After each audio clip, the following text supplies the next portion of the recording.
Captain John Kaiser. Welcome to our Salt Patrol video series. In this episode, on this nice, wet, cold winter morning, we're going to talk about downrigger fishing. So I'll talk a little bit about the downrigger, how it mounts up, and then we'll get out on the water, kind of show you how it operates. Okay, what I have here is a Scotty 1111 rigged up on the boat. You can see it's mounted up. You kind of want to mount your downriggers where you can get to them and you have a lot of accessibility. Also where they're going to clear the motors on the boat. So in this case, you'll notice I have the boom fully extended on this 1111. And what I'm looking for is I want to be able to make sure when I have this back at the trolling angle that I'm at, this weight's going to clear. So in this case, you can see that it's easily going to clear in front of the boats if I had to make a sharp turn, or excuse me, in front of the motors if I had to make a sharp turn. So that's what I'm looking for. If you put it back too far, then you got to make sure it's going to clear on the back side of the motors.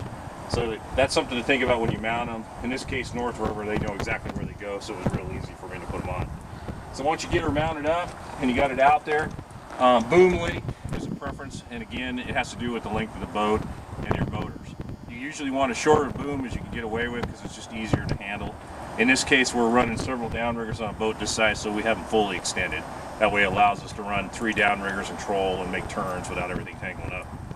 The actual setup, what I have here is some power braid from Scotty. I got 400 feet on the downrigger, and I got the little ball stop here, which is just acts as a cushion when it gets up to the end if it runs past it. Then I'm coming down to a snubber, and I attach that to my weight. And we had down here we have the clip, and in this case I got a 15-pound shark ball on here. But I like 15-pound balls for fishing Puget Sound. It seems to work really good with the Scotty Downriggers. And then as far as attaching the clip, what I do is I just come up here to the snubber, and I go to a swivel, and I attach my snap right there. It makes it real easy snap. That way it can't slide up the line. It's very consistent. It gives me something to hang on to if I want to let the weight down in the water. Works real well. And then I make my leaders for my release clips fairly long. You'll notice they come back quite a ways. That way when I'm standing in the boat, I can work on them without worrying about them tangling up. And also what it does is by having them this long, it allows the telegraph back to the rod a lot better. As this thing's back here like this, you get a shaker on, I got a lot of movement in here that's going to telegraph on that rod and allow me to tell if I have a fish on. So if I got a small fish, I'll see the rod move. If I was to use a short release clip like this, I'm not going to be able to get very much on that. It's not going to telegraph very much to me. So having the longer release clip is definitely a benefit, and you certainly want one at least as long as the boom is on the downrigger minimum. Okay, with that, this is, like I said, this is pretty much the setup. You kind of look where you want to mount your rod holders. Some of the rod holders mount alongside. You have a setup here where you can mount next to it if you like them that way, or you can actually have them on the downrigger themselves. And both work quite well. It's just a matter of what you prefer. So with that, let's go on out in the water, put the stuff down, and see what it looks like. Okay, well, we're out on the water here. I got my new Scotty 1111 set up, ready to go fishing. It's got the new quick opening rod holder mounted to it here. It makes a real nice mount. Now the Scotties are kind of a unique downrigger. They're belt driven, very quick, very fast, and low power draw. So it sets up really nice. So we're going to go ahead and put this in the water. What I did with mine is I removed the cable on it and I went to a low drag Spectra. So Scotty actually came out with what they call power braid. It's low drag in the water. Really nice product on there. So I replaced mine with 400 feet of this, and I find that it has about the same drag in the water as wire does. Works really well. It's really quick to repair because it's just tying a knot. If you happen to lose a downrigger ball, bang, you just go to that. Okay, what we do is after that we go ahead and attach it to a snubber. So we take one of these snubbers, tie off our power line to this, and we're ready to go fishing then. And then this attaches to the ball. So it gives us a little bit of stretch on it, a little bit of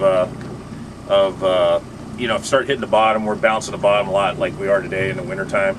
It's going to give that line a little bit of stretch to it, and it's a lot better chance of getting your ball back if you hang up on something. So anyway, here's our downrigger. We're going to go ahead and fish it. A couple things you want to know about it is now that we know how to mount them, you got to make sure your stops are on here. This is what turns it off when it comes in. You have these stops, so I usually put a couple of them on the line. As it comes through the trap here, it stops the downrigger. And then if you want to get your rod holder set up, another thing you want to pay attention to is if somebody leans on this guide rod right here, this actually moves. You want to make sure that this line is centered so it comes to the middle of the spool so it's lined up on here. That way your line will go on correctly and spool up correctly when it comes up and down.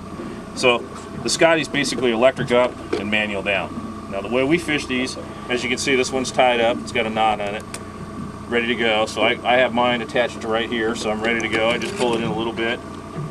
Have it here. I have my clip. I come down here and I get my 15-pound downrigger ball. Go ahead and attach it. And then I'm just going to go ahead, reach over to the side, and I kind of use the release clip as a guide and just go ahead and set it in the water. So now it's in.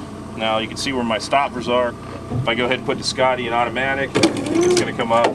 It's going to stop right there, and I like to stop with my ball just down under the water. So it's that way the water's going to keep it from banging on the boat or getting caught in anything. And then when I get a fish on, I'll just come over here with the manual button, and as the downrigger comes up and stops, it's going to be out there. This clip will be out there hanging in the water. I'll just go ahead and run it all the way up to here, and then I can reach out and get the clip. A lot of times what we do is we just use a stick. It makes it really easy here. You get yourself a little stick with a hook on it. You can come over here like this, just reach out, grab it, bring it back. That way it's not going to worry about getting caught on the fish. Set it there, and bang, grab your net. The guy's playing the fish, away you go. The other way to do it is just go ahead and lift up the downrigger. Scotty's pick up. You can pick the downrigger up itself. Come on over here and grab it like this, and you can bring it in this way if you want to and grab it. Real simple, good, effective way to fish. Okay, the other thing you got to have, of course, is a release clip. This is the important part of the system. This attaches to the downrigger wire or the Dacron or the Power Pro, excuse me, and it's going to come back, and that's what's going to hold your fishing line and release it. And there's several on the market. The Power Grip by Scotty is probably the most popular one. It's a pinch style release where you actually pinch it, and how far you put the line inside there is going to adjust your tension for your thing. Adjust your tension on your fishing line. The other thing it's going to do is you can adjust it here for making it less or more by moving this in and out, and that'll give you a little bit more tension. Now what we do with these is we tend to make them a little longer. This might be a standard one. What I like to have is about 6-7 foot long. So if you notice, when I hook mine up here, it comes all the way back to here, and I have it ready to go. That way when I hang over the boat, I'm not out here like this trying to grab the line, dangling over the boat. So that works a lot easier for you, and it doesn't affect the fishing at all. So once we get that set up, you're ready to go. You got your release clip. If you're going to fish for trout, you just use the same setup, but just go ahead and go to a smaller clip. This is a trout or kokanee type clip. It's a little bit smaller. It works the same way. It doesn't matter what you're fishing for. Okay, the other type clip is what we call a bobbin type, roll-on type. This one happens to be a pro release. These are a little bit more difficult to find nowadays, but there's several on the market. Basically what you do is you roll your line on there. This is your tension adjuster here, and you snap that shut. The line stays on there. When the fish hits it, pops it off. Okay, well, we gotta have a rod and reel. What I have here is a Shimano Dakota. This is a 500 line counter. As you can see, it's got a line counter on top of it here. It's set up with 25-pound mono. That's what I like to fish. And then I have a G Loomis 1265 rod here. It's actually a Salmon. They call it an SAR 1265C. It's a good rod. It has a lot of modern action. This is a little bit longer one, but for this boat, it works quite well. Okay, what we have here is a ball bearing swivel. So we got a stainless steel ball bearing swivel here. We went ahead and attached our mono to it, and above it we added a golf tee from Silver Horde. This just kind of protects the swivel from any kind of grass that gets in it, and allows it to rotate if something happens. So this is kind of our building block. From here, we'll go ahead and attach whatever we're going to fish to. If I'm going to fish bait, I would just attach a regular ball bearing swivel and a leader to the bait. If I'm going to hook up to a flasher setup, which is what I'm about going to do right now, I would go ahead and just attach the flasher to this. So I got a Pro Troll flasher. I'm going to go ahead, hook this on, and we've already set it up. I got some 25-pound leader to a coho killer. This one's been getting a little bit of use, but it's been working pretty well. You can see it's got a little bit of smelly jelly on it, and we're going to go ahead and put that out. We'll show you how we rigged that. Alright, so we're going to go ahead and put our set out. First thing you want to do is make sure the boat's moving. As you can see, I might go ahead and speed up my motor just a little bit. I'm going to put it back. Wintertime, you don't have to put it back that far. I'm about 15 feet behind the boat. I go ahead and click this on so the drag's ready to go. And then what I'm going to do is just come down, grab my release clip, my line, come up here to my downrigger release clip, put about 5 wraps on this one, snap it in, it's ready to go. I'm going to swing it overboard. I usually take my rod in one hand, put it in free spool, and I keep a slight amount of tension on it with my thumb. I come over here to the Scotty, and I'm going to go ahead and run it down. In this case, I'm going to run it down the bottom. If you notice my rod, it bends. What I'm doing is I want it to pull it out. I want it to pull the drag, so I'm not letting too much line out at one time. And I'm going to let it down until it hits the bottom right now, since we're fishing for blackmouth. And you can look at your counter on here and see what your depth is. Right now the sonar says we're in about 80 feet of water. Okay, I'm going to hit bottom and come up just a little bit. I'm going to go ahead and lock it in. Notice how much tension I got on the rod. Now I'm going to come over here, go ahead and put it in the rod holder, snap it in, make sure the line's out of there. Bam, we're fishing, we're ready to go. So now I'll go ahead and just make my adjustments as I start fishing and see what happens. So if it starts hitting bottom, we'll go ahead, you see it bouncing like it is now. You'll see the rod do this, bang, bang, bang. It's bouncing along the bottom. Just come over here, bring it up a little bit, pick up your slack on it a little bit. Go ahead.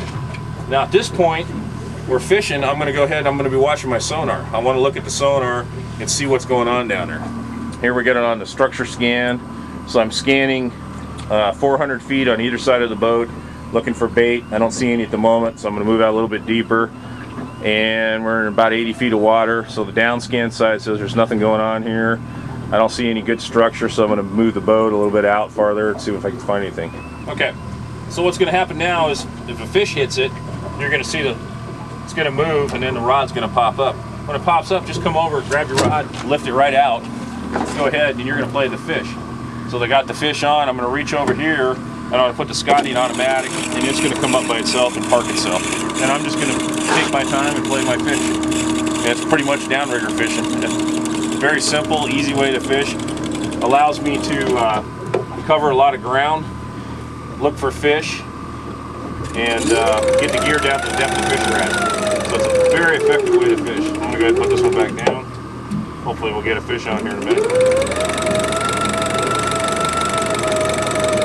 There you go, I hit bottom. Come up just a little bit. Reel down, keep that tension on there. You're going to find that you're going to get a lot more fish by keeping tension on there. Rod's in there, ready to go. Now I'm fishing with my sonar. I'm going to keep fishing on my sonar. I'm going to adjust my downrigger up and down, depending on what I see on the sonar.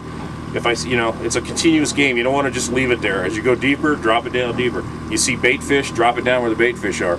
Switch your gear up. If you're not hitting them on a coho killer, put down a kingfisher. Put down some bait, whatever's going to work for you.